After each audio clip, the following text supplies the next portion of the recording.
Halo, selamat siang pemirsa. Senang sekali tentunya rasanya di siang hari ini dapat kembali lagi menemani Anda dalam Apa Kabar Indonesia Siang. Kali ini bersama saya Rehana Mizia dan juga rekan saya Putri Windasari.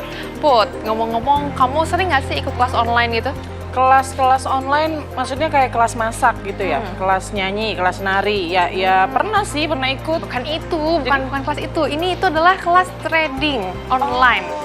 Oh, kelas trading sih belum pernah ya, Re. Pengen sih ikut, karena katanya kalau ikut kelas trading ini bahkan kita bisa menghasilkan uang berlipat ganda, bisa beli pulau katanya, bener ya?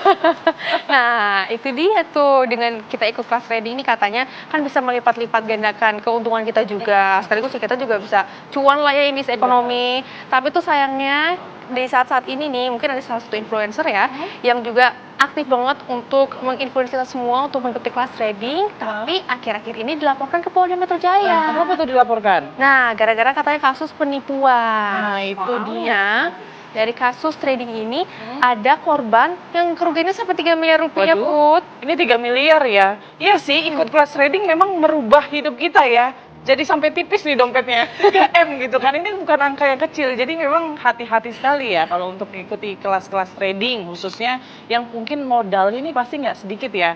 Percuma dong kalau kayak gitu, Rey. Kita ikut kelas trading, ilmunya kemana, uangnya kemana dong kalau kayak gitu ya? Itu dia, bukan untung tapi buntung.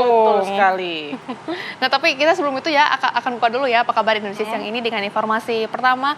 Pemirsa, sebuah pabrik kain rajut hangus dilalap si jago merah di kawasan Kampung Cijagra, Desa Cilampeni, Kecamatan Katapang, Kabupaten Bandung, Jawa Barat pada hari Kamis pagi. Ya, kerugian ditaksir mencapai ratusan juta rupiah.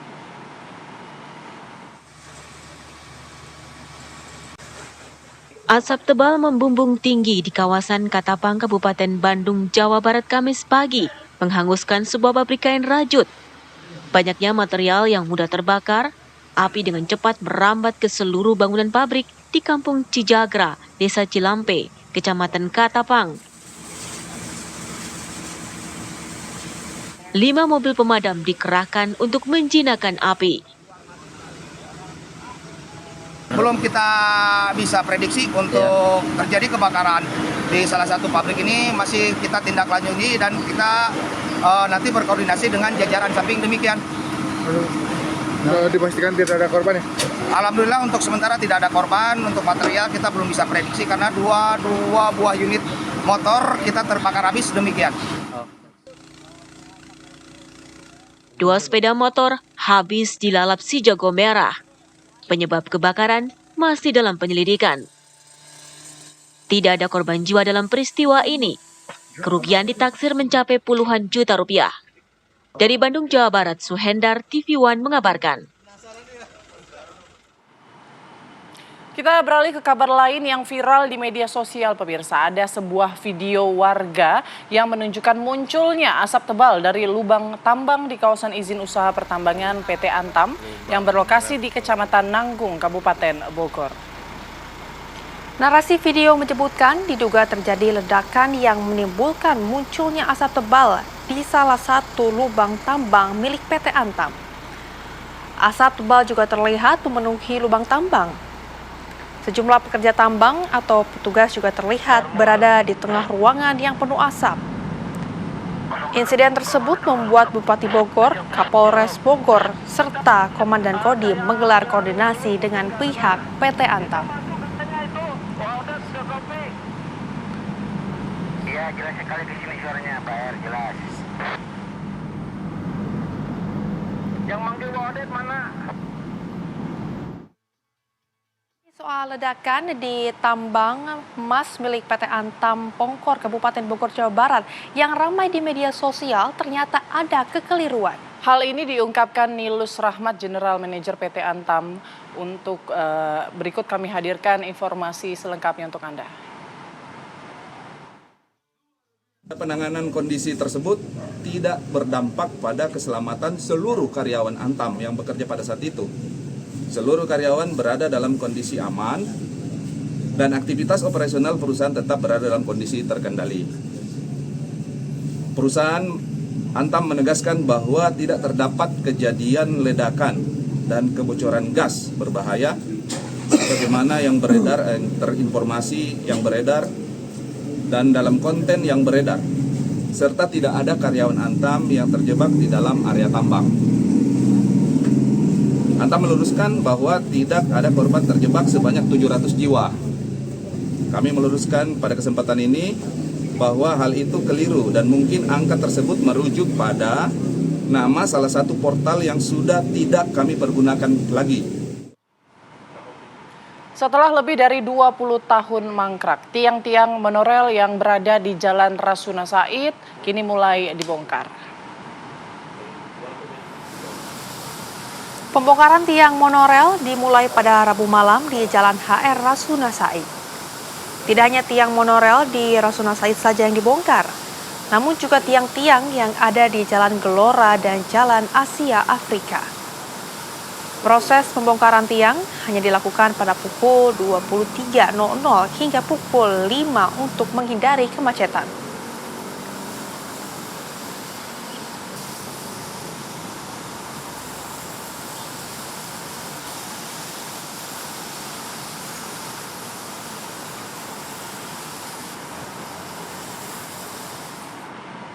Setelah 20 tahun mangkrak, pemirsa, tiang-tiang monorel yang ada di Jalan HR Rasuna Said mulai dibongkar. Ya, nantinya usai dibongkar akan dilakukan revitalisasi untuk jalan, ruang terbuka hijau, trotoar, dan lampu jalan. Dan berikut laporan reporter TV One Zinedine Duhan dan juru kamera Bowo Iman. Pemirsa, bagi Anda yang pernah melalui Jalan HR Rasuna Said, ini lebih tepatnya jalan yang berada di belakang saya, pasti Anda tidak asing lagi dengan tiang-tiang monorel yang sudah mangkrak selama kurang lebih 20 tahun dan menjadi salah satu simbol proyek mangkrak di Jakarta. Namun pada saat ini pemerintah Jakarta sudah mulai merapihkan atau mencabut tiang-tiang monorel yang sudah tertancap di Jalan Rasuna Said ini kurang lebih selama 20 tahun. Nah, nantinya per hari, pemirsa, bagi Anda juga yang sering melalui jalan ini di malam hari pada pukul 23.00 hingga pukul 5 dini hari akan dilakukan proses pencabutan memang dengan target satu tiang panjang per hari karena juga keterbatasan waktu kerja. Total ada 109 tiang yang nantinya akan dicabut, bukan hanya dari Rasuna Said namun juga ada dari Jalan Asia Afrika dan beberapa jalan lainnya yang nantinya juga akan dilakukan pencabutan. Nantinya jalur lambat akan ditutup sebagian namun tidak seluruhnya. Jadi bagi Anda juga yang pengguna motor ini masih dapat menggunakan jalur lambat dengan memasuki jalur lambat di entry yang lebih depan, kira-kira kurang lebih sejauh 50 meter dari titik biasanya. Nah, selain itu juga kemarin sudah dilakukan pembersihan atau pencabutan terhadap tiang monorel ini. Tiang nomor 1 sudah diratakan dan ini mengubah pemandangan yang cukup signifikan. Biasanya jika melalui Jalan Rasuna Said ini pemandangan yang dilihat adalah tiang-tiang yang sudah 20 tahun sudah berkarat, namun saat ini satu tiang sudah tercabut dan ini membuat pemandangan cukup lebih terasa luas mengarah ke stasiun atau halte Setiabudi yang berada di belakang saya. Total dana yang diperlukan oleh Pemda DKI Jakarta untuk mencabut tiang ini adalah 254 juta dan total sebetulnya ada 100 miliar yang disiapkan untuk revitalisasi. Revitalisasinya seperti apa? Nantinya akan ada perapihan untuk trotoarnya, lalu nanti akan ruang terbuka hijaunya nanti akan dibuat seperti apa, termasuk juga perapihan jalan dan juga lampu jalanan yang akan dilakukan di sepanjang tiang-tiang monorel yang dicabut oleh Pemda DKI. Targetnya akan selesai dalam 3 bulan ke depan dan untuk revitalisasi ini akan selesai pada September 2026. Kita saksikan seperti apa realisasi dari rencana yang sudah dimulai. Sebuah langkah yang dilakukan setelah penantian panjang 20 tahun. Nantinya kita akan melihat secantik apa Jalan Rasuna Said setelah tiang-tiang monorel yang selama ini menjadi penghalang untuk pandangan kita. Dari Jakarta, Zinedine Duhan, Bowo Iman, TV One mengabarkan. Pemirsa, puluhan warga di kawasan Tanah Abang antusias mendatangi kantor Kecamatan Tanah Abang sejak Rabu siang. Kedatangan mereka, pemirsa, guna mendaftarkan diri menjadi peserta program nasional Ralika Peduli. Calon peserta ini berusia 18 hingga 26 tahun, wajib melengkapi persyaratan administrasi sebelum mengikuti pelatihan di kawasan Bogor, Jawa Barat. Nantinya peserta akan ditempatkan magang di 100 perusahaan rekanan dengan harapan mendapatkan kesempatan bekerja.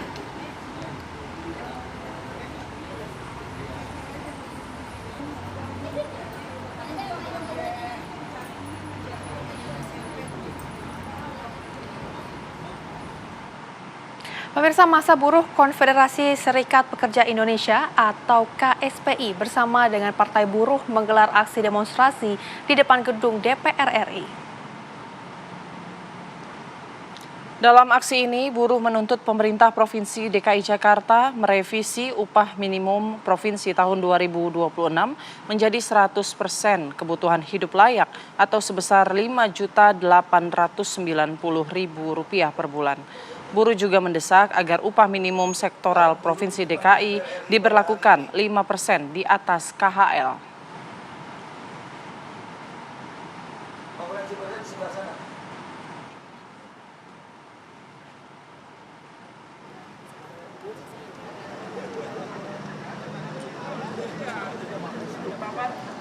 Menuju ke lokasi konferensi pers.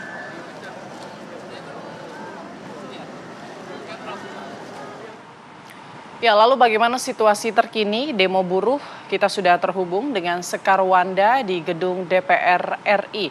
Selamat siang Sekar, bagaimana jalannya aksi unjuk rasa dan apa saja poin-poin tuntutan dari masa ini? Masukin ke mongkok. Ayo naik asal aja yuk teman-teman yuk. Ya, Rehana dan juga pemirsa, saat ini Kawan-kawan situasi semua, terkini kita di akan depan segera gedung bergerak DPR RI menuju terlihat kantor bahwa Kementerian Tenaga massa Kerja. sudah mulai Aksi bubar perjuangan dan kita hari bergerak ini menyasar menuju Kementerian gedung Tenaga Kerja, Kementerian karena Tenaga kebijakannya Kerjaan justru Republik merugikan kita Indonesia bersama untuk buruh melanjutkan Indonesia. Bagaimana aksi mungkin hari massa ini di depan Kementerian gedung Tenaga Kemenaker Kerja, Republik kebijakannya Indonesia. melukai Terlihat kita juga sebagai ada pekerja sejumlah dan buruh bis yang Indonesia. kemudian Dan saat nanti ini berencana untuk setelah melakukan kita konvoy di Kementerian ke Tenaga menuju Kerja, Kemenaker kita RI. akan bergeser Namun sebelumnya ke sudah LPS, ada kantor beberapa LPS, tuntutan yang lembaga penjamin disuarakan simpanan. di Dan depan kita akan gedung menginap DPR di RI, LPS, di antaranya menyerukan yakni tentang buruh menuntut pemerintah keputusan Provinsi DKI Kemenkumham Jakarta yang merevisi harus segera upah direvisi. minimum provinsi Dan tahun keputusan 2026 LPS yang menjadi harus direvisi 100% agar kebutuhan hidup bisa layak atau berpihak sekitar kepada kawan-kawan buruh 5.890.000 Oleh karena itu, per bulan. kepada kawan-kawan Selain itu, semua, segera buruh juga bersiap-siap, mendesak agar segera upah minimum bersiap-siap, sektoral naik mobil Provinsi yang ada DKI dulu, naik mobil yang ada diberlakukan dulu. sebesar Kita akan 5% di segera ke atas Kementerian kebutuhan Tenaga hidup Kerja. layak. Kita akan Tidak melakukan hanya aksi itu, perjuangan masa aksi juga terkait meminta dengan Gubernur perlawanan Jawa Barat kita terhadap rezim merevisi upah murah. surat keputusan Upah layak terkait harus penetapan benar-benar upah diberikan. minimum Dan sektoral hari ini, kabupaten dan Kementerian kota Tenaga di Kerja, 19 daerah Wamenaker, agar harus dikembalikan bertanggung jawab sesuai rekomendasi terjadi masing-masing upah bupati murah dan wali terhadap kota. buruh Dalam di aksi Jawa ini Barat dan buruh DKI juga secara Jakarta. terbuka memanggil Kemudian Gubernur nanti, DKI teman-teman, Jakarta kami dan minta Gubernur dilaksanakan Jawa Barat kawan-kawan untuk turun semua. langsung Setelah mendengarkan kita melakukan aspirasi aksi kaum perjuangan di buruh. Kementerian Tenaga Dan Kerja, juga kita akan saat ini bersama-sama dari Ketua melakukan Umum aksi KSPI di Said kantor Iqbal juga LPS, sebenarnya lembaga masih terus penjamin menunggu simpanan. pihak Bahkan perwakilan kita dari akan DPR menginap, RI kita untuk akan kemudian menginap, mendirikan tenda untuk kemudian menyambut dan mempersilahkan untuk masuk ke dalam DPR RI dan mendengarkan aspirasi dari para buruh. Namun sebagian masa ini sudah masuk ke dalam bus untuk kemudian melakukan konvoy dan berjalan menuju gedung Kemenaker RI. Dan juga tadi kami mendengar orasi dari Ketua Umum KSPI dan juga para massa yang hadir di sini untuk selain melakukan konvoy ke gedung Kemenaker RI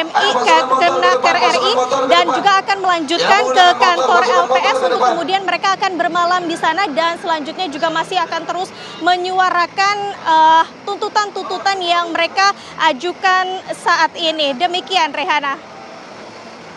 Baik, terima kasih Sekar Wanda atas laporan Anda langsung. Selamat kembali bertugas.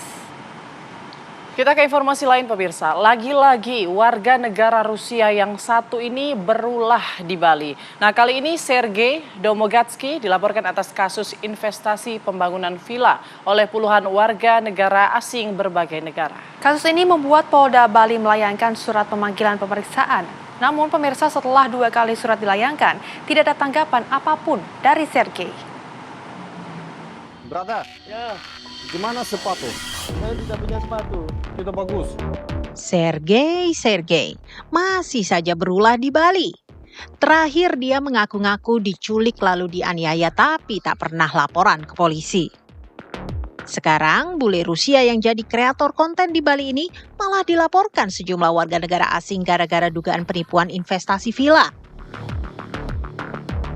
Tak cuma satu pelapornya, tapi puluhan. Mereka berasal dari Belarusia, Inggris, bahkan dari Rusia juga, dan negara-negara lain. Kasus ini lalu ditangani Polda Bali. Polisi sudah 2 kali memanggil Sergei, tapi si bule malah hilang. Bahkan dikabarkan dia sudah meninggalkan Bali usai laporan-laporan penipuan terus bermunculan. Kita secara prosedural kita melakukan pemanggilan kepada yang bersangkutan dan sudah 2 kali pemanggilan.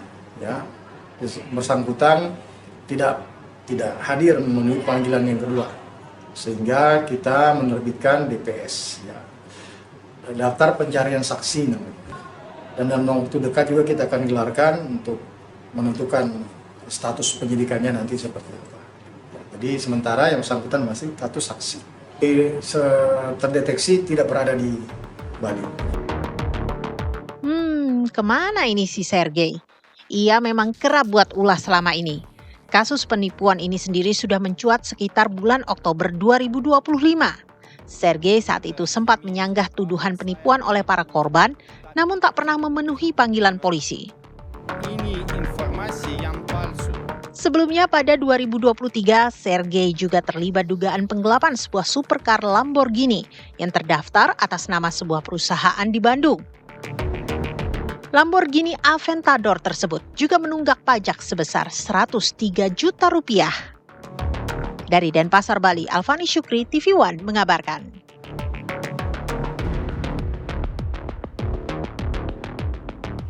Pemirsa, kasus yang menyeret Timothy Ronald menjadi sorotan karena lagi-lagi investasi kripto makan korban. Simak perbincangannya usai jeda, tetaplah bersama kami sesaat lagi.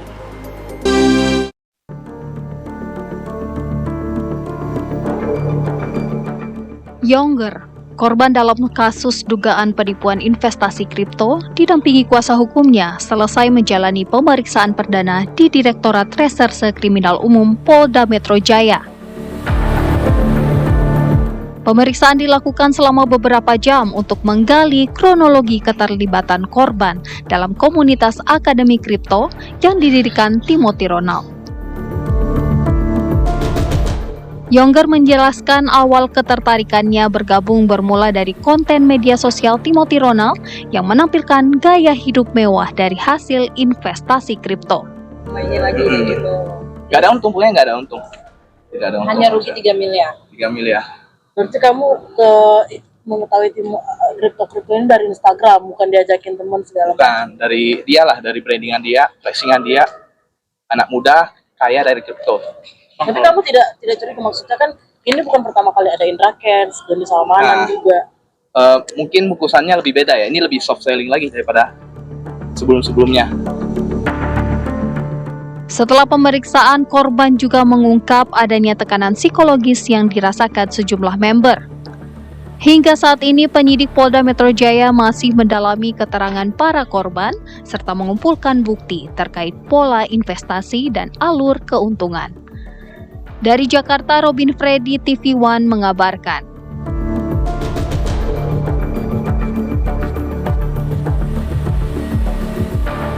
Ya, pemirsa, tentunya kasus yang menyeret Timothy Ronald ini tengah menjadi perbincangan publik karena pemirsa ini lagi-lagi diketahui investasi kripto makan korban. Nah, untuk itu pemirsa, sudah bersama dengan kami ada kuasa hukum pelapor, ya ini adalah Mas Jajang, kemudian juga dari sambungan Zoom ada pakar ekonomi dan bisnis Mbak Telisa Aulia Valianti. Kita akan ke Mas Jajang terlebih dahulu. Mas Jajang, kalau kita lihat kan ini investasi sedang viral begitu ya, dan banyak juga mungkin yang mencoba, salah satunya korban yang saat ini sedang ditangani oleh Mas Jajang. Nah, ini sebetulnya bagaimana hingga saat ini tindak lanjut dari kasus tersebut, Mas Jajang? Ya, terima kasih Mbak Riana. Terima kasih buat TV One juga yang cukup mengantisipasi kasus ini yang cukup viral di kalangan masyarakat. Nah, pada prinsipnya klien kami adalah korban. Korban yang pertama adalah diiming-imingi akan mendapatkan keuntungan dari kripto. Nah, korban atau klien kami ini pertama kali adalah member. Member itu adalah anggota yang mendaftar, sudah membayar lunas untuk masuk dalam kelas kripto yang didirikan, dan sekaligus terlapor adalah pengajar di dalam ekonomi kripto tersebut. Oke, tapi ini sudah berapa lama korban tersebut melakukan tadi ya kelas-kelas online, mengikuti tahapan serangkaian ini sudah berapa lama, Mas? Untuk rentang waktu yang klien kami itu dari tahun akhir tahun 2023 sampai 2025 kemarin. Oke, kok bisa sampai 3M kemudian juga baru tersadar? Apakah memang sebelumnya ini ada keuntungan lagi yang kemudian dirasakan atau bagaimana? 3M itu enggak sekaligus, istilahnya enggak all in. Oke. Jadi dia bertahap, kemudian sudah makin menurun, diminta untuk melakukan transaksi lagi, untuk entry. Yang kedua, dilarang untuk melakukan cut loss. Ketika sudah mulai merugi, member atau klien kita ini dilarang untuk melakukan cut loss dengan ancaman-ancaman banyaklah ancamannya. Kalau cut loss kita gebuk di tempat, kemudian bahasa-bahasa kebun binatang lah yang keluar. Kalau klien kita atau para member untuk melakukan cut loss. Ancaman-ancaman itu apakah ada buktinya sampai saat ini? Semua itu terrecord dan sudah ada datanya karena mereka punya grup di Discord. Dan situ sudah ada bukti semua, bahkan ada video juga. Oke, ada video juga, berarti memang buktinya sudah ada ya? Buktinya lengkap. Kan kalau dilihat juga ini bukan sekali dua kali begitu Timothy Ronald ini melakukan hal yang seperti ini. Klien Anda ini apakah pertamanya dikenalkan untuk mengikuti kelas online ini atau memang daftar sendiri atau gimana nih, Mas? Baik, begini. Klien kita ini, para member, khususnya klien kita ini, tergiur dengan sosial media yang berseliweran, kemudian terlapor ini kan cukup memiliki pengikut yang banyak dan sering nongol di sosial media. Kemudian di dalam sosial medianya itu ada link kelas. Nah, klien kita itu masuk melalui link yang dicantumkan di bio sosial media dari terlapor tersebut. Oke, berarti awalnya ini memang dari yang tadi ya terinfluence sendiri begitu betul, ya. Betul. Oke, Mas, ini kita juga akan tanyakan kepada pakar ekonomi dan bisnis Mbak Telisa Aulia Valianti. Mbak, ini kan tadi sudah disebutkan juga ya kalau tergiur begitu dengan adanya influencer-influencer yang sangat aktif sekali untuk melakukan kelas-kelas online. Dan ini kalau misalkan dari pandangan Anda sendiri, ini kan sudah terjadi beberapa kali begitu. Kok bisa sih ada orang yang melakukan penipuan jenisnya seperti ini, Mbak? Iya, karena tentunya memanfaatkan ya, kalau kami lihat sebagai pengamat keuangan, itu juga bisa jadi memanfaatkan rendahnya literasi keuangan masyarakat. Karena berdasarkan data literasi keuangan kita untuk produk di luar perbankan itu lebih rendah. Kalau di produk-produk perbankan, masyarakat relatif sudah lebih paham, di atas 50% ya literasi keuangannya. Nah, namun untuk produk-produk seperti kripto, contohnya kalau tidak salah data terakhir literasi keuangan penduduk itu baru 30%. Jadi di situ masih ada ruang yang sangat besar ya. 70% penduduk belum paham produk ini. Nah, yang belum paham produk ini tentunya akan lebih mudah untuk menjadi sasaran dari penipuan. Nah, ditambah dengan tadi ya pengaruh-pengaruh yang ditimbulkan dengan gaya hidup, style, dan janjinya kan kalau tidak salah saya baca ya di berbagai media tuh janjinya keuntungannya 300-400%. Nah, padahal kalau dalam ekonomi itu ada rumus yang namanya high risk high return. Jadi harus hati-hati justru kalau ada yang return yang di luar kewajaran. Karena misalkan bunga perbankan aja returnnya ya paling 5-6% maksimal. Nah, kalau ada di atas itu pasar modal, reksadana, rata-rata ya maksimum keuntungan 7-8. Nah, kalau tiba-tiba ada yang 300-400 di luar kewajaran, nah itu masyarakat harus lebih aware. Biasanya disitulah ada resiko yang sangat tinggi, karena konsepnya adalah high risk high return. Jadi memang kalau saya lihat fenomena ini terjadi karena mungkin masih ada celah-celah dalam regulasi, karena untuk unsur pidana sendiri, meskipun sudah ada POJK-nya dan ada Undang-Undang P2SK, kemudian ada juga di KUHP, tapi kan tentunya lebih bersifat umum kalau KUHP. Nah ini jadi dia mencari celah-celah itu gitu, karena penipuan berbasis keuangan ini kadang-kadang dialihkan ke penipuan perdata ya, sehingga untuk pidananya menjadi lebih lemah. Itu juga yang menyebabkan kenapa sih masih banyak penipuan-penipuan di sektor keuangan, karena masih ada celah tadi. Jadi memanfaatkan berbagai celah yang terjadi, baik celah regulasi maupun celah rendahnya literasi keuangan masyarakat gitu. Rendahnya literasi dan juga tadi masih ada celah-celah. Kira-kira Mbak, untuk batasannya sendiri antara penipuan dan juga kelas-kelas online yang ditawarkan melalui edukasi ini seperti apa celahnya itu Mbak? Dan batasannya sendiri bagaimana agar masyarakat juga ini tahu sebagai edukasi? Iya, jadi begini, itu sebenarnya bagus ya ini bentuk baru lah. Jadi kan penipuan itu banyak macamnya ya. Jadi ternyata ini ada penipuan melalui edukasi justru kan. Kalau akademi kan judulnya edukasi ya. Sebetulnya edukasi sesuatu yang positif gitu loh. Jadi dia bisa memanfaatkan berlindung di balik edukasi, tapi di situ melakukan penipuan. Nah, bagaimana bordernya? Jadi ketika di dalam namanya edukasi itu kan orang boleh ditawarkan. Nah, orang boleh namanya penawaran dia boleh terima atau tidak gitu. Nah, tapi edukasinya ini apakah sudah lengkap atau tidak? Karena gini di aturan POJK pedagang-pedagang kripto itu semualah pedagang-pedagang penjual produk keuangan sebetulnya di dalam POJK sudah ada aturannya. Harus informasi yang sedetil mungkin mengenai produk baik bukan hanya keuntungannya tapi juga resikonya. Jadi namanya kripto sebagai volatile asset itu pasti ada naik turunnya. Mereka kan bilangnya naik terus 300-400 infonya begitu. Nah, saya tidak tahu ya nanti mungkin dari kuasa hukum apa yang diinfokan di akademi dulu apakah untung terus atau apakah di disclosure bahwa ada kemungkinan untuk rugi gitu loh. Nah, ini kan namanya suatu aset kripto itu pasti ada naik turunnya. Nah, apakah itu diinfokan? Karena kalau di dalam POJK, pedagang-pedagang kripto itu harus menginfokan resiko-resiko dari aset yang akan dijualnya. Nah, itu jadi ketika dia tidak menginformasikan, dia menyembunyikan informasi tersebut, dia memberikan misleading information, menurut saya itu sudah masuk dalam pelanggaran kepada aturan ini.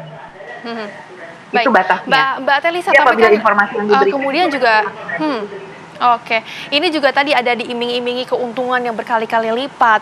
Kadang-kadang juga ini ada overclaim-nya tersendiri. Ini menurut Anda seperti apa coannya ini konsisten? Tadi kan disebutkan juga minim resiko. Lazim tidak sih hal seperti ini dilakukan? Ya, jadi benar iming-iming tadi itu sebetulnya tadi dia menyediakan menyembunyikan informasi yang sebenarnya. Padahal kalau di dalam aturannya semua informasi itu harus disampaikan. Jadi setiap produk keuangan itu pasti ada resikonya, ada untungnya, bukan cuma untungnya. Nah, sekarang kan yang dikemukakan untungnya. Nah, yaitu tadi, again pertanyaannya apakah di dalam edukasi tersebut disampaikan juga mengenai kerugiannya. Apabila itu tidak disampaikan, menurut saya itu sudah melanggar kepada peraturan. Nah, namun memang begini ya, jadi untuk kedepannya kan kita juga memitigasi ya, kedepannya konsumen itu harus lebih hati-hati, karena ini kan perorangan ya, apakah dia lembaga, harusnya kan sebagai ini dicek dulu nih, akademi kripto ini terdaftar nggak di OJK, terus kemudian bagaimana status hukumnya dan seterusnya itu perlu sih. Jadi kita dari sudut konsumen itu sekarang harus makin pandai. Jadi mengecek dulu mengenai badan hukum instansinya tersebut, terutama ke OJK kan.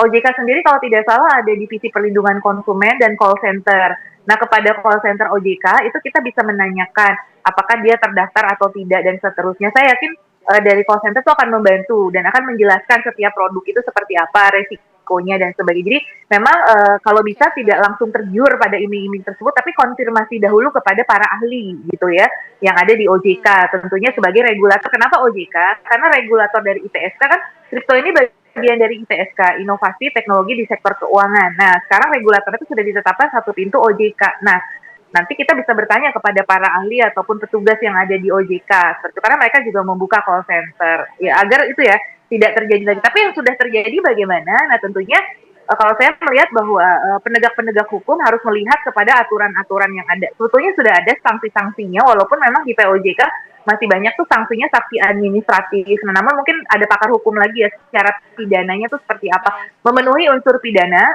kalau saya lihat unsur pidananya itu penipuan ya. Nah, namun penipuan di kripto itu mungkin ada karakter yang berbeda. Seperti itu, penipuan di kripto nanti soalnya bisa saja ya, kuasa hukumnya dari pihak yang digugat bisa saja misalkan mencari-cari klausul bahwa ini yang salah sendiri, misalkan kenapa itunya tidak mencari dulu atau seperti apa, percaya begitu saja dengan informasi yang diberikan dan seterusnya. Tadi katanya ada tekanan psikologis, nah itu mungkin bisa dilihat juga apakah ada paksaan, karena konsep dari investasi di sektor keuangan itu dari pihak yang berinvestasi itu harus sukarela. Nah, kalau ada unsur pemaksaan dan kemudian itu menimbulkan tekanan mental dan lain sebagainya, menjadi member itu kemudian ada kewajiban-kewajiban yang penuh dengan paksaan, nah itu mungkin bisa memenuhi klausul pidana, mungkin seperti itu. Karena ada paksaan ya, ada perbuatan tidak menyenangkan, paksaan seperti itu mungkin bisa masuk. Tapi tadi sekali lagi ini harus dilihat dari berbagai sektor ya, baik ekonomi, keuangan maupun hukum seperti itu. Oke, harus dilihat dari berbagai sektor.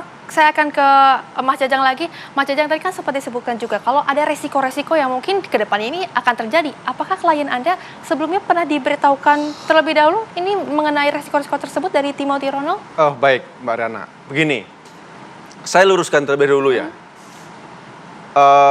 Yang saat ini sedang dibicarakan di luar adalah buka kelas, ya kan, edukasi. Tapi orang lupa bahwa di dalam edukasi situ ada hak eksklusif yang ditawarkan oleh terlapor. Apa hak eksklusif tersebut?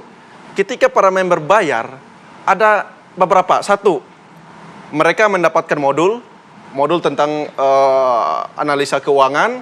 Yang kedua, sinyal-sinyal kripto yang ditawarkan. Salah satunya yang kita laporkan adalah sinyal Manta, koin Manta. Nah, berikutnya, hak yang didapatkan oleh para member yang sudah bayar adalah mengikuti event, seminar. Yang keempat, mengikuti atau bisa bertemu langsung dengan para owner atau pengajar. Nah, kemudian di dalam proses itu tidak semena-mena atau tidak semata-mata hanya edukasi, tapi di dalam edukasi tersebut ada ajakan. Ajakan untuk satu, membeli, kemudian melarang untuk menjual, atau dalam istilahnya itu cut loss, dengan ancaman-ancaman tertentu, seperti kalau cut loss kita gebuk di tempat, dan ada ancaman-ancaman lain. Nah kemudian permasalahan berikutnya ada beberapa member atau beberapa masyarakat yang sudah bayar.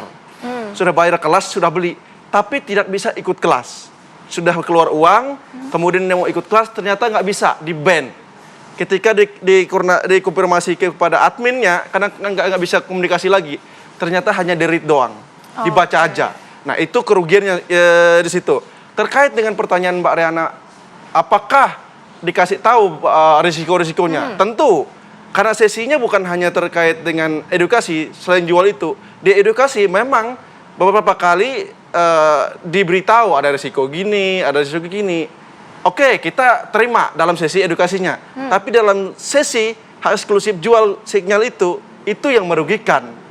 Demikian. Berarti yang jual belinya itu adalah yang dirugikan karena beberapa ada yang mungkin tiba-tiba hilang juga, Betul. hilang kontak juga ya, padahal Betul. sudah tadi mendaftarkan di kelas tersebut, begitu Betul. ya Mas ya? Betul. Nah, tapi kalau misalkan untuk korban-korban lain, ya karena kan ini juga informasinya ada banyak sekali korban, bukan hanya Yonger saja yang sekarang juga sedang Anda tangani, ini bagaimana kemudian?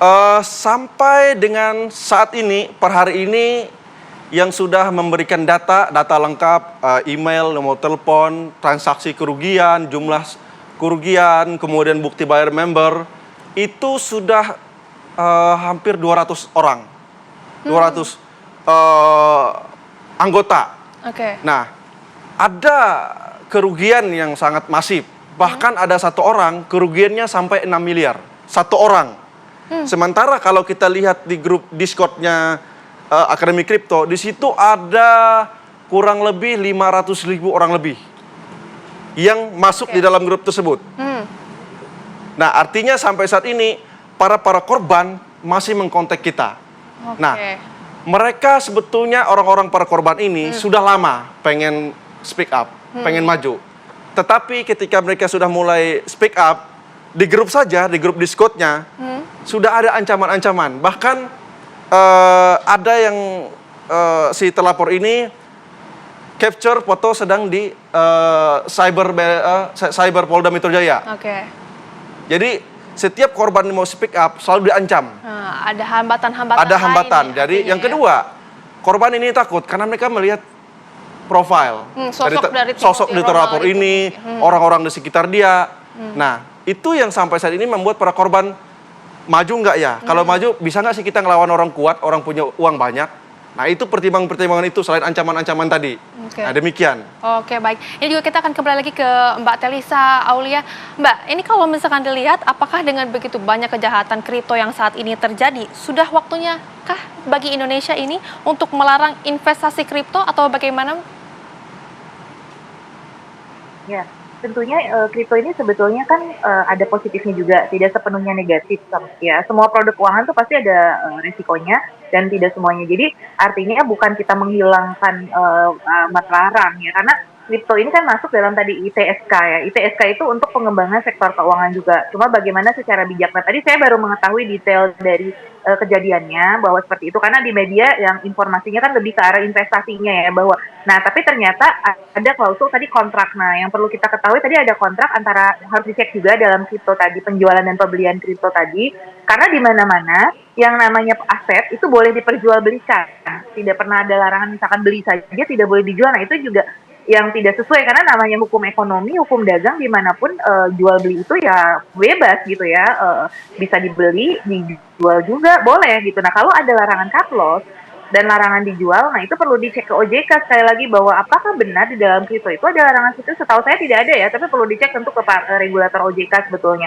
Tapi yang secara teori ataupun secara common praktisnya aja itu nggak mungkin ya ada nggak boleh dijual. Nah itu kan tentunya merugikan ya. Jadi artinya boleh saja dong orang kayak emas jual beli ya pada saat kapan dia jual, kapan dia beli, saham juga begitu. Semua produk-produk keuangan harusnya boleh beli jual gitu. Nah kalau itu dilarang, berarti sudah melanggar hukum permintaan dan penawaran, hukum pasar gitu ya. Nah kontrak semacam itulah yang merugikan karena bagaimana hukum kontrak bisnis pada umumnya, yaitu tidak boleh ada larangan dalam jual dan beli gitu. Dan itu tidak boleh ada paksaan. Yang namanya kontrak itu harus ada kesepakatan antara kedua belah pihak. Nah jadi dari aspek hukum bisnis, ya tentu itu jadi melanggar ya gitu. Kalau misalkan, jadi saya belum cek apakah satu kerugian ini lebih banyak disebabkan karena tadi tidak boleh cut loss, atau yang kedua memang tadi tidak diinformasikan terlebih dahulu tentang resikonya gitu. Karena yang disampaikan kan akan untung 300 sampai 400 gitu. Kalau memang sudah di awal disampaikan resikonya, berarti harusnya para investor ini sudah tahu bahwa nanti suatu saat bisa turun juga yang koin manta ini ya. Semua ya, Bitcoin, Dogecoin, semua jenis-jenis Bitcoin, semua jenis-jenis kripto, itu pasti ada naik turun gitu, nggak mungkin naik terus gitu, itu hukumnya pasti ada turunnya gitu. Nah, jadi kerugian ini saya belum lihat, maksudnya gini, kerugian ini apakah karena merasa dipaksa gitu, terus ini, tapi kan tadi ada macam-macam ya, ada yang ternyata sudah jadi member di edukasi tapi dia nggak dapat haknya, itu mungkin beda cerita lagi. Tapi kalau kerugian yang diakibatkan oleh tidak adanya informasi, nah itu juga yang dia bisa dikena di pasal tidak menginformasikan mengenai keuangannya. Karena kalaupun tidak memenuhi tata kelola dan syarat bahwa seorang pedagang Bitcoin itu harus begini-begini, nah itu tentu melanggar POJK itu juga. Nah tapi sanksinya seperti apa kan ada di POJK, saya lupa nomornya tapi tahun 2024 gitu. Nah itu bisa dicek di POJK-nya ya. Jadi sebenarnya pasal hukumnya sih. Jadi ini bisa kena macam-macam, beda case, mungkin beda kasusnya. Ada yang karena tadi member nggak dapat, itu mungkin detailnya ya. Tapi saya sebagai pengamat kan secara overall ya melihatnya bahwa possibility yang mungkin terjadi dalam kejahatan kripto itu perlu diantisipasi. Termasuk ternyata dalam edukasi kriptonya pun ternyata ada kemungkinan penipuan juga gitu. Jadi penipuannya berlapis nih, penipuan di edukasinya dia udah dapat member nggak dapat hak, udah bayar untuk pelatihan itu tapi nggak dapat haknya. Nah tapi yang kedua dia dapat info atau tidak, terus kemudian dapat info yang salah sehingga terjerumus untuk melakukan. Dan yang ketiga ada penipuan itu dalam arti dipaksa untuk melakukan investasinya gitu. Jadi bukan kesadaran sendiri gitu. Nah tapi kan masalah apakah dipaksa atau tidak itu perlu ada pembuktian ya tentunya. Maksudnya bagaimana seberapa terpaksanya gitu. Terus tadi ada ketakutan kepada figur ini. Nah saya belum mempelajari banget sih figur ini seperti apa. Tapi kalau dia tadi apa-apa, tapi kan ini negara hukum ya, artinya bahwa seorang individu ya dia kita semua harus taat hukum begitu ya. Jadi artinya bahwa konsumen yang mengalami kerugian sih harusnya tidak takut untuk melaporkan ya, karena ya dia bukan dewa lah istilahnya. Jadi artinya tidak kebal hukum, siapapun warga negara Indonesia tentunya apabila melanggar hukum dan itu terbukti ya tentunya harus bisa dipidana. Tapi overall mungkin bisa ini juga ya berkonsultasi dengan pihak OJK juga karena pengawasan dari kripto ini ada di OJK gitu. Jadi selain dengan kepolisian ya tentu kita bisa dengan OJK juga karena OJK adalah regulator dari kripto ini seperti itu. Jadi again balik lagi edukasi yang juga jangan hanya dari percaya kepada si influencer ini, tapi edukasi yang sebenarnya itu yang dari regulator itu juga harus jadi referensi ke depannya. Jadi harus recheck lagi ke edukasi seperti OJK itu. Dan lembaga-lembaga yang kredibel, yang resmi seperti itu. Baik, artinya perlu adanya edukasi dan juga aturan-aturan tadi ya yang telah ditetapkan. Saya akan kembali lagi Mas Jajang. Mas Jajang tadi kan sempat disampaikan juga ada pasal-pasal yang memang tergantung nih apakah ada yang kemudian tidak ditindaklanjuti lagi, kemudian juga ada yang tertipu juga. Kira-kira pasal apa sih yang ingin Anda dorong untuk dikenakan dalam perkara ini? Baik Mbak Rana. sampai dengan saat ini sebagaimana sudah beredar di di media, di berita-berita, masyarakat tahu bahwa kita melaporkan satu pasal tentang pelanggaran Undang-Undang ITE, penyebaran berita bohong atau informasi palsu. Yang kedua, kita juga melaporkan tentang penipuan.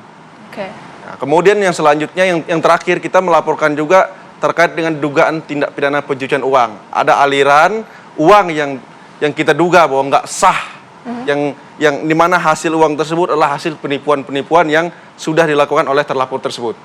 Bagaimana respon dari pihak kepolisian sejauh ini? Karena kan kemarin juga sudah ke Polda Metro Jaya juga baik. ya. Kami sebagai kuasa hukum pelapor sangat mengapresiasi dan sangat happy lah, karena sekarang kami melihat institusi Kapolri atau kepolisian adalah institusi yang sudah jauh berbenah dan sangat profesional. Ketika kami membuat laporan, kami berkonsultasi, sangat dilayani dengan profesional, sangat baik responnya. Artinya mereka menerima baik laporan kita. Artinya kita dibantulah. Arti polisi sekarang ini luar biasa. Saya cap jempol karena beginilah polisi yang kita mau. Ketika banyak korban yang masyarakat yang merasa terzolimi menghadapi orang besar, polisi itu harus begini, harus berani, harus terdepan untuk istilahnya melindungi kepentingan masyarakat. Oke, demikian. baik. Dan tentunya juga ya, kita juga memang ini sebagai edukasi juga untuk kita semua agar lebih selektif lagi, tadi lebih hati-hati lagi, dan kemudian juga kami juga tentunya ini mengharapkan ya agar kasus ini juga segera menemui titik terang. Terima kasih Mas Jajang, dan sebelumnya juga tadi ada Mbak Telisa Aulia Valianti selaku pakar ekonomi dan juga bisnis telah bergabung bersama dengan kami di Apa Kabar Indonesia Siang. Selamat kembali beraktivitas. Dan pemirsa, usai jeda kami akan hadirkan informasi mengenai seorang pria yang sedang cekcok dengan mantan istrinya tiba-tiba membanting anaknya sendiri. Kami akan hadirkan informasinya usai jeda, tetaplah bersama kami sesaat lagi.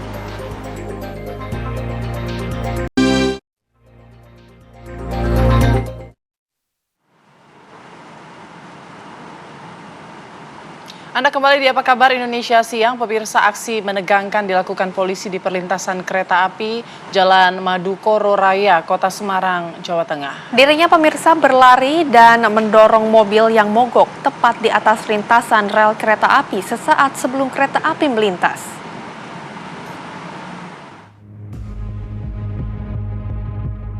Inilah detik-detik menegangkan yang terekam kamera CCTV, di mana sebuah mobil latihan berhenti dan tidak dapat bergerak di tengah perlintasan rel kereta api di Jalan Madukoro Raya, Kota Semarang, Jawa Tengah. Minibus dikemudikan oleh seorang pria yang sedang menjalani latihan mengemudi dengan didampingi instruktur. Diduga pengemudi panik sehingga kendaraan mendadak mogok tepat di area perlintasan. Melihat kondisi berbahaya tersebut, seorang berseragam polisi dan warga terlihat berlari menghampiri mobil dan mendorongnya hingga melewati perlintasan rel. Beberapa detik kemudian, kereta api melintas dan kecelakaan dapat dihindari. Polisi yang berlari tersebut adalah Kabid Humas Polda Jawa Tengah, Kombes Pol Artanto, yang sedang melakukan perjalanan dinas. Peristiwa tersebut terjadi pada Selasa siang. Saat itu saya sedang melintas di Jalan Madukoro Semarang, pas di perlintasan sebidang kereta api, di mana kereta api sudah akan lewat.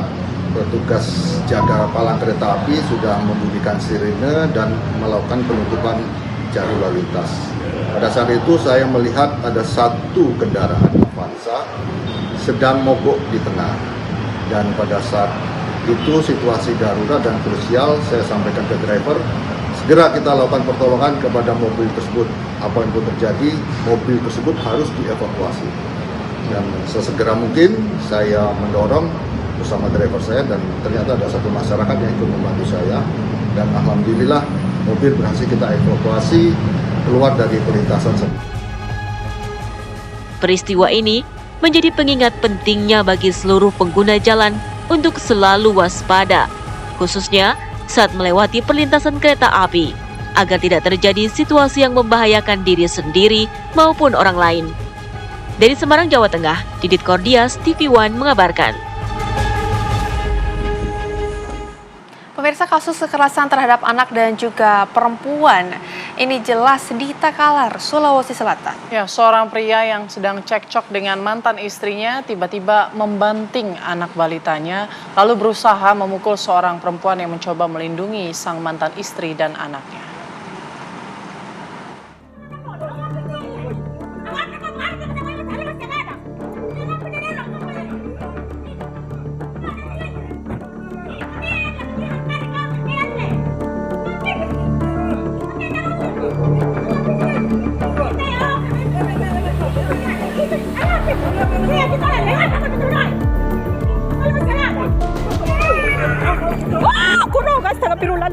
Layakkah orang seperti ini disebut laki-laki? Sudah berbuat kasar pada mantan istri, ia malah membanting anak balitanya yang tak tahu menau. Korban pun menangis sejadi-jadinya diiringi teriakan histeris warga yang menyaksikan kekasaran tersebut. Sudah gagal menahan diri, ia malah menendang perempuan yang coba melindungi mantan istri dan anaknya. Malahan ia menyalahkan si mantan istri sambil menggendong sang anak yang terus menangis. Kasus ini terjadi di Jalan Istana Permai Kalabirang, Patalasang, Takalar 13 Januari. Saat itu, sang mantan istri Zulfita Sari mendatangi rumah mantan suaminya untuk meminta dibelikan susu formula bagi anak mereka. Zulfita tak mengira, malah disambut temperamen buruk mantan suaminya yang menjadi alasan mereka bercerai. Zulfita lalu melaporkan kasus kekerasan ini ke polisi. Kalau membina rumah tangga kurang lebih 13 tahun, Pak. Itu KDRT terus selama pernikahan.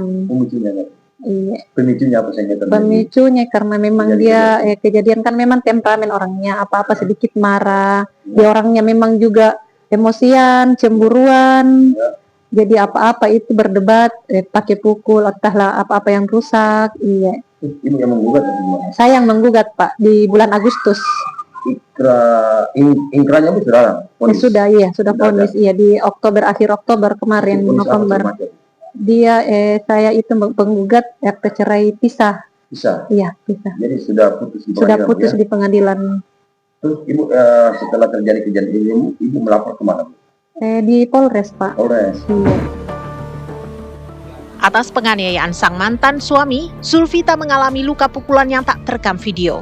Tante Zulfita juga mengalami lebam, begitupun sang anak yang dibanting ayahnya.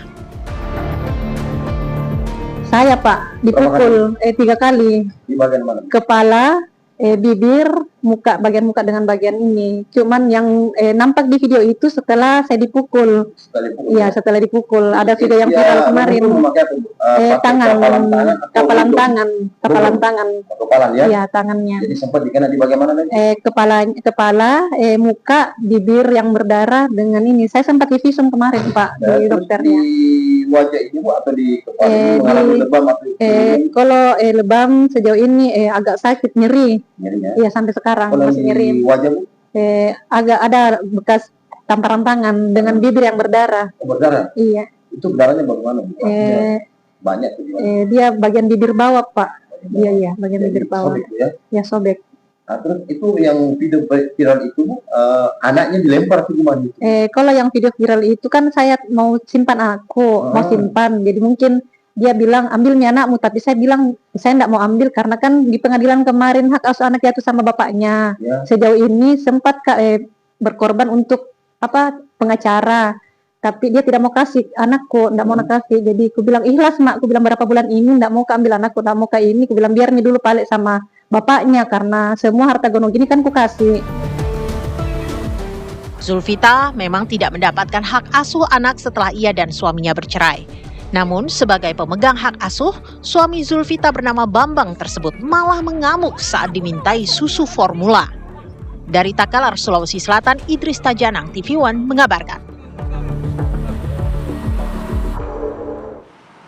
Kita beralih ke informasi lain, pemirsa. Presiden Republik Indonesia Prabowo Subianto mengagendakan pertemuan dengan rektor dan guru besar perguruan tinggi untuk berdiskusi terkait arah pembangunan nasional, khususnya di bidang pendidikan dan sumber daya manusia. Menteri Sekretaris Negara Prasetyo Hadi menjelaskan agenda pertemuan ini menunjukkan komitmen Presiden menjadikan pendidikan sebagai fondasi utama pembangunan nasional menuju Indonesia Emas 2045.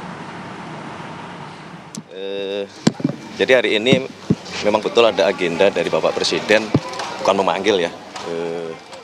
Ini bagian dari agenda Bapak Presiden sebagai kepala negara, kepala pemerintahan untuk berdiskusi, menyampaikan pandangan-pandangan beliau, update-update terhadap kondisi negara kita maupun kondisi geopolitik dan rencana-rencana besar yang harus kita kerjakan ke depan.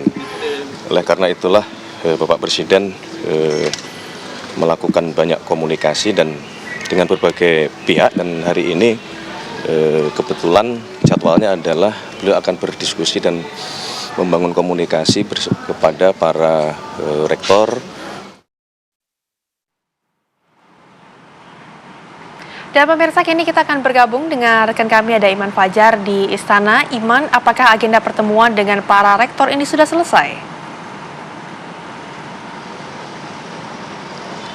Ya, selamat siang Rehana, Putri, dan juga pemirsa. Pertemuan antara Presiden Prabowo Subianto dengan ribuan akademisi yang terdiri dari rektor, dekan, dan juga guru besar dari universitas seluruh Indonesia, baik dari perguruan tinggi negeri maupun perguruan tinggi swasta ini baru saja usai sekitar pukul 12.30 tadi waktu Indonesia Barat. Adapun acara ini diselenggarakan tadi secara tertutup mulai dari pukul 9 pagi tadi waktu Indonesia Barat. Dan tadi Mendikti Saintek Bryan Yuliarto menyampaikan kepada awak media apa saja hasil-hasil diskusi yang tadi diselenggarakan antara Presiden Prabowo Subianto dengan para akademisi yang hadir di Istana Negara Jakarta. Adapun beberapa poin yang tadi kami tangkap, beberapa di antaranya adalah bagaimana Presiden Prabowo Subianto ini menyampaikan bahwa perguruan tinggi negeri ini merupakan institusi yang memiliki peran strategis dalam meningkatkan kualitas sumber daya manusia. Kita tahu bagaimana Prabowo Subianto sebagai Presiden Republik Indonesia menempatkan peningkatan ataupun juga pembangunan kualitas sumber daya manusia sebagai salah satu prioritas utama pembangunan dalam negeri ini. Selain itu juga bagaimana kita tahu swasembada pangan dan juga swasembada energi juga menjadi prioritas dari pemerintahan ini. Peningkatan kualitas SDM ini juga merupakan prioritas dari pemerintahan ini. Selain itu juga bagaimana tadi Presiden Prabowo Subianto menyampaikan kepada para akademisi bahwa penguatan sains, teknologi, dan SDM yang berintegritas ini diperlukan di tengah kondisi geopolitik global yang tentunya tidak menentu, sehingga diperlukan adanya kualitas sumber daya manusia yang unggul di Indonesia untuk bisa menangani permasalahan di kancah global yang tentunya dengan geopolitik yang tidak menentu ini.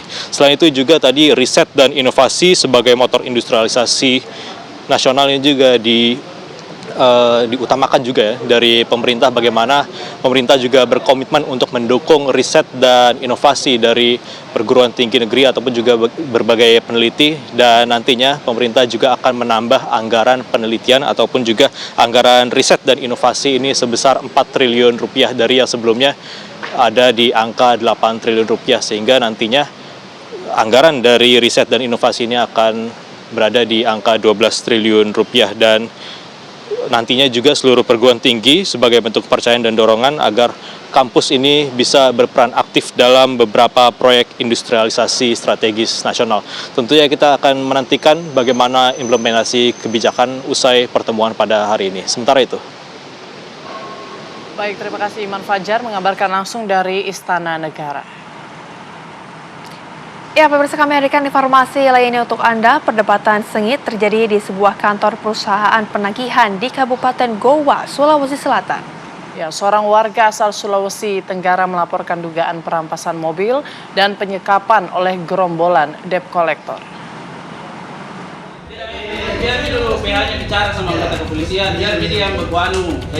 Keributan terjadi di kantor PT Bayu Saputra Perkasa, komplek perumahan yang berada di Kecamatan Palangga, Kabupaten Goa, Sulawesi Selatan, Rabu sore.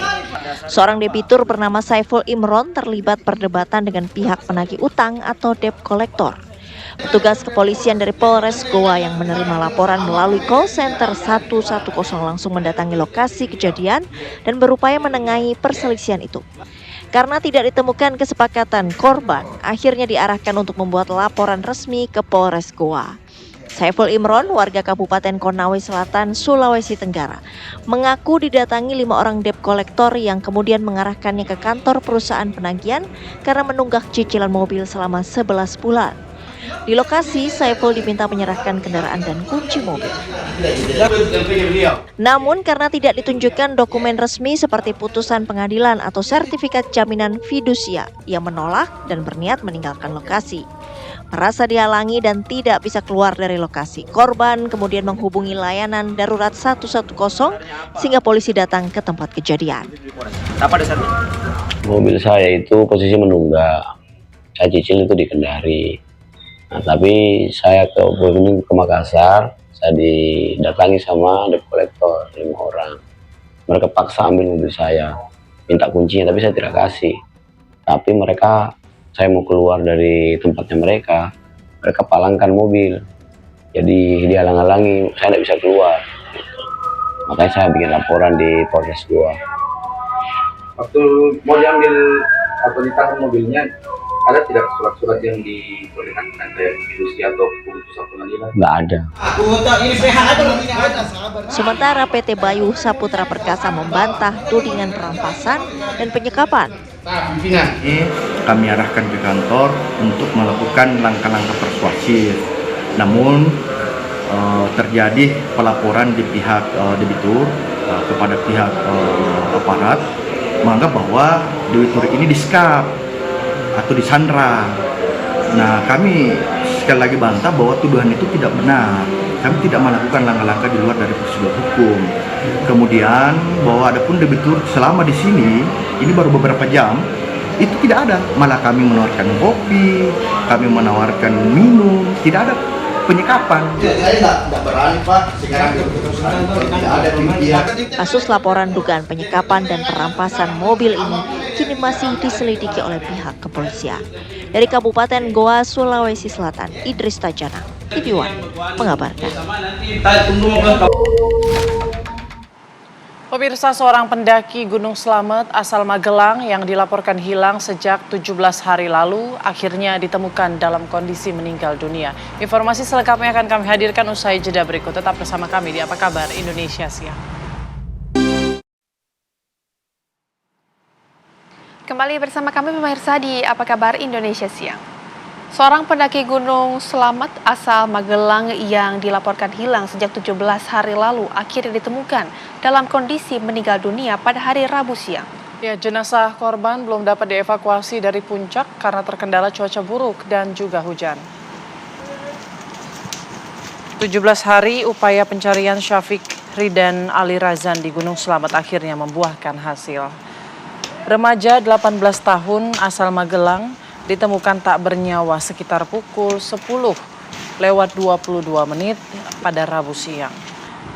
Survivor ditemukan tim SAR gabungan dan relawan di posisi lereng selatan Gunung Slamet, tepatnya di punggungan Gunung Malang dekat area Batu Langgar atau sekitar pos 9 jalur pendakian di Pajaya, Desa Cilekatan, Pemalang.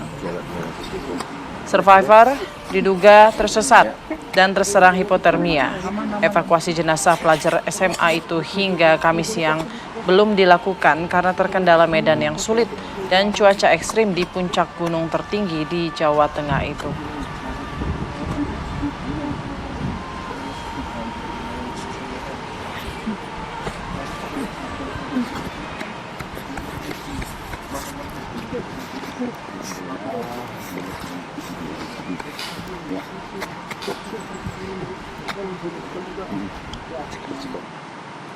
Tujuh 17 hari hilang pemirsa, siswa sekolah menengah atas Syafiq Ridan Ali Razan yang dilaporkan hilang di Gunung Slamet Pemalang, Jawa Tengah akhirnya ditemukan. Sayangnya pemirsa, Ali ditemukan dalam kondisi meninggal dunia. Kabar duka ini pun sampai ke keluarga Ali yang berada di Magelang, Jawa Tengah. Ali ditemukan di tebing kawah sedalam 50 meter. Ali ditemukan tim SAR gabungan Rabu pagi kemarin. Namun evakuasi Ali menemui beragam kendala, terutama masalah cuaca. Jenazah pun belum bisa dibawa turun dari puncak Slamet ke base camp di Pajaya. Bila sudah berhasil dibawa turun, jenazah Ali akan diotopsi terlebih dahulu sebelum diserahkan kepada pihak keluarga. Ali mendaki Gunung Slamet bersama sahabatnya, Himawan Hoidar Bahran. Saat pamit pada keluarga pada 27 Desember, Ali mengaku akan mendaki Gunung Sumbing. Namun tiba-tiba, ia berkirim pesan tersesat ke Gunung Slamet. Ada sejumlah kejanggalan pada kasus ini, seperti perubahan tujuan pendakian tersebut.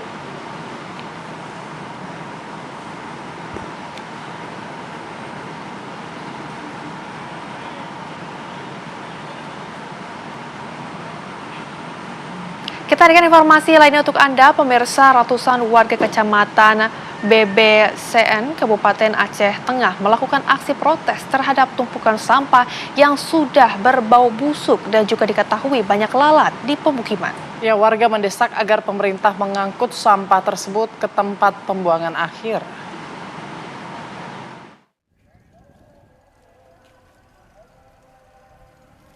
Pasca bencana, Dinas Lingkungan Hidup dan Kebersihan Kabupaten Aceh Tengah tidak bisa mengangkut dan membuang sampah rumah tangga ke tempat pembuangan akhir disebabkan akses jalan masih putus setelah diterjang banjir bandang akhir November tahun 2015 lalu. Akibatnya, terjadi penumpukan dan bau tak sedap di permukiman warga di Kecamatan Bebesen, Aceh Tengah. Sebab sampah yang sudah menumpuk cukup banyak, warga pun melakukan protes dan meminta agar pemerintah segera mengangkut sampah tersebut. Selain aroma tidak sedap, warga mengeluhkan dan khawatir akan menyebabkan penyakit. Sementara itu, Mitahudin, PLT Kadis DLHK Aceh Tengah mengatakan tumpukan sampah tersebut bersifat sementara sebab akses jalan untuk menuju lokasi tempat pembuangan akhir atau TPA masih belum bisa dilalui sehingga pihaknya mengambil solusi sampah tersebut akan ditimbun di lokasi tersebut. Ini bukan TPA tapi TPS. Dengan terjadinya bencana, maka sampah akses untuk kita buang ke TPA terputus, jembatan terputus. Jadi kita tidak bisa membuang ke TPA. Solusi yang terbaik itulah salah satu kita sampah kita timbun di sini, kita korek, kita tutup, kita semprot. Jadi kalau jembatan sudah baik, kita kalau hari ini selesai jembatan, hari ini kita langsung buang ke TPA. Dari Takengon, Aceh Tengah, Haidir Azhar, TV One mengabarkan.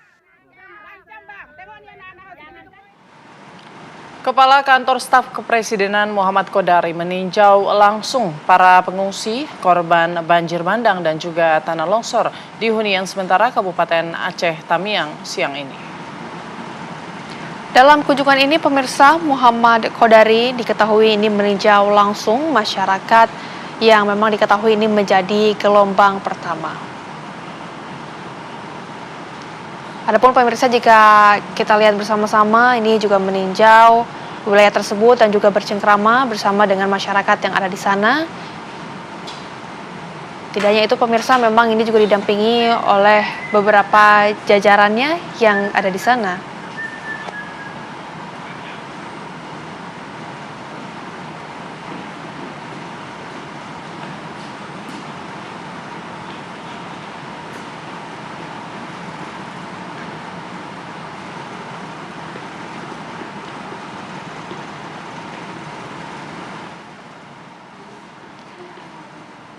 Ya, dan pemirsa, lantas bagaimana sebetulnya penanganan pasca bencana di Aceh Tamiang? Sudah terhubung bersama dengan kami ada rekan Ikra Anggana yang sudah siap mengabarkan untuk Anda di sana. Ikra, silakan dengan laporan Anda.